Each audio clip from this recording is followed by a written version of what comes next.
अली बाबा 40 चोर की कहानी। सालों पहले फारस देश में अली बाबा और कासिम नाम के दो भाई रहते थे। पिता की मृत्यु के बाद से दोनों भाई मिलकर अपने पिता का व्यापार संभालते थे। बड़ा भाई कासिम बहुत लालची था। उसने धोखे से पूरा व्यापार हथिया कर अली बाबा को घर से निकाल दिया। इसके बाद अली बाबा किसी बस्ती में जाकर अपनी पत्नी के साथ झोपड़ी में गरीबी की जिंदगी व्यतीत करने लगा। वह रोजाना जंगल जाकर लकड़ियां काट कर लाता और बाजार में उन्हें बेचकर जैसे कैसे घर का गुजारा चलाता था। एक दिन अली बाबा ने जंगल में लकड़ी काटते समय 40 घुड़सवार को वहां आते हुए देखा। सभी घुड़सवार के पास धन की पोटली और खंजर थे। यह देखकर वह समझ गया था कि ये सभी चोर हैं।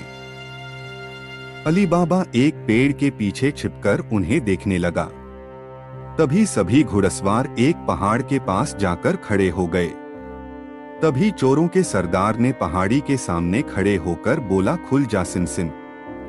इसके बाद पहाड़ में से एक गुफा का दरवाजा खुला। सारे घुड़सवार उस गुफा के अंदर चले गए। अंदर जाकर उन्होंने बोला, बंद हो जा सिम, और गुफा का द्वार बंद हो गया। यह देख अली बाबा दंग रह गया।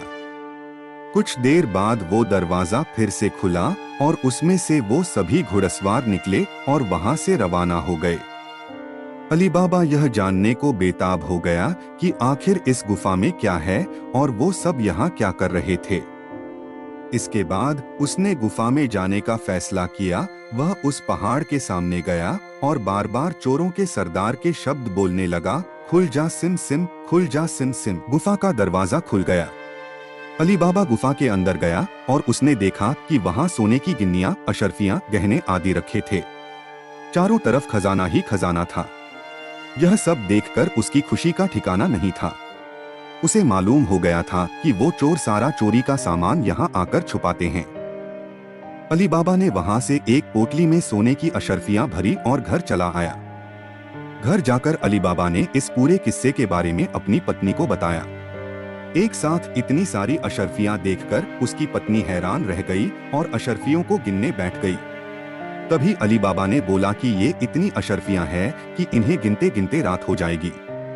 मैं गड्ढा खोदकर इन्हें छुपा देता हूँ जिससे किसी को भी हम पर शक न हो। अली बाबा की पत्नी बोली, मैं इनकी गिनती नहीं कर सकती हूँ, लेकिन अंदाजे के लिए इन्हें तोल तो सकती हूँ। अली बाबी की पत्नी भागती हुई कासिम के घर गई और उसकी पत्नी से गेहूं को तोलने के लिए तराजू मांगने लगी। यह देखकर कासिम की पत्नी को उस पर शक हुआ। उसने सोचा कि इन गरीब लोगों के पास अचानक उनके पास इतना अनाज कैसे आया। वो अंदर गई और तराजू के नीचे गोंद लगाकर लाई और उसे दे दिया। रात को अली बाबा की बीवी ने सारी अशर्फियों को तोला और तड़के सुबह उनका तराजू लौटा आई। कासिम की पत्नी ने तराजू को उल्टा करके देखा तो उस पर सोने की एक अशर्फी चिपकी हुई थी।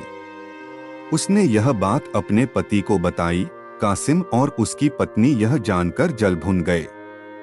दोनों को रात भर नींद नहीं आई। सुबह होते ही कासिम अली बाबा के घर गया और उससे धन का स्रोत पूछने लगा। यह सुनकर अली बाबा ने कहा, आपको कोई गलतफहमी हुई है। मैं तो एक मामूली लकड़हारा हूँ। कासिम ने बोला कि तुम्हारी बीवी कल हमारे घर से अशर्फियों को तोलने के लिए तराजू लेकर गई थी। ये देखो, ये अशर्फी तराजू पर चिपकी मिली है। सब सच बताओ, नहीं तो मैं सबको बता दूंगा कि तुमने चोरी की है। यह सुनकर अली बाबा ने सच सच सारी कहानी बता दी।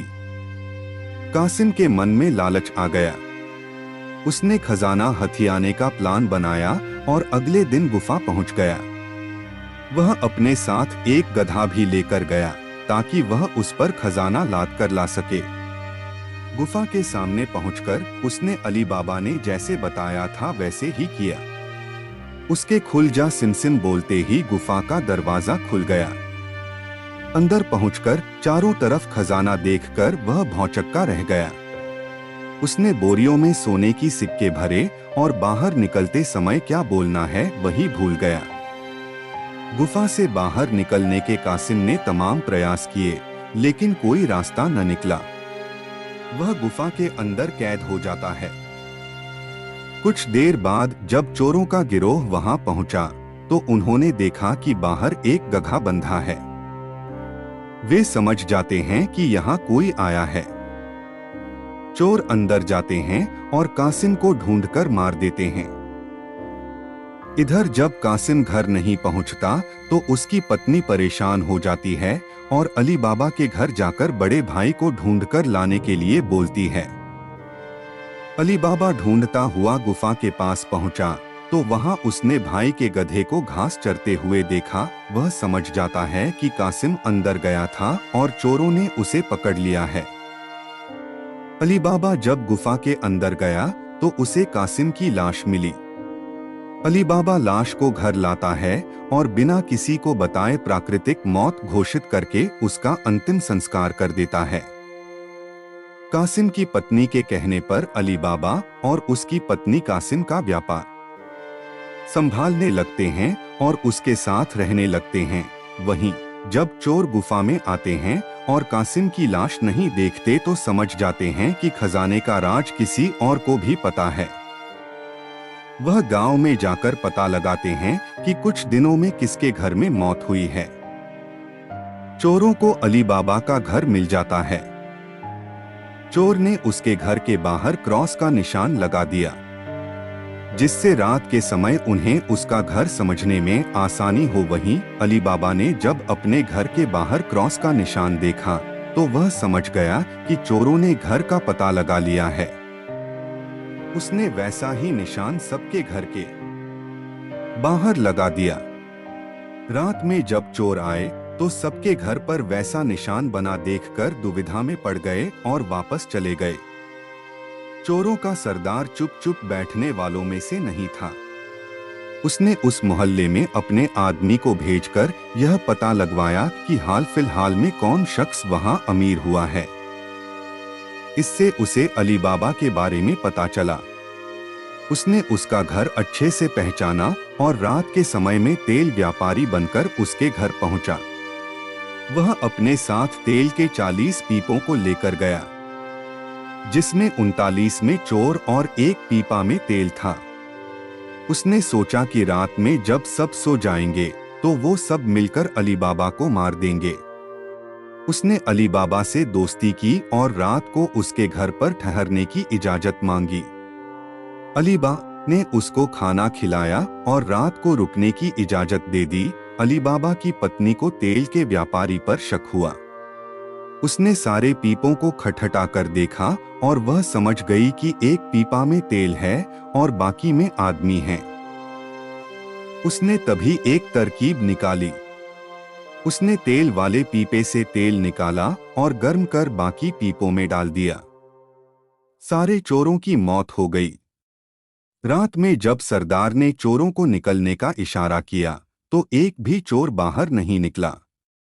उसने पीपों को खोलकर देखा, तो सभी चोर मर चुके थे।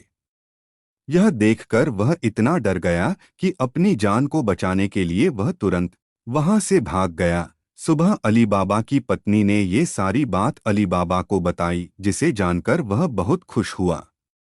अब उन 40 चोरों के सारे खजाने का अकेला मालिक अली बाबा था। वह देश का सबसे अमीर शख्स बन गया था और खुशी खुशी अपनी बीवी बच्चों के साथ रहने लगा। कहानी से सीख: लालच मनुष्य का दुश्मन है। लालच करने से सब काम खराब हो जाते हैं। इसलिए कभी भी लालच नहीं करना चाहिए।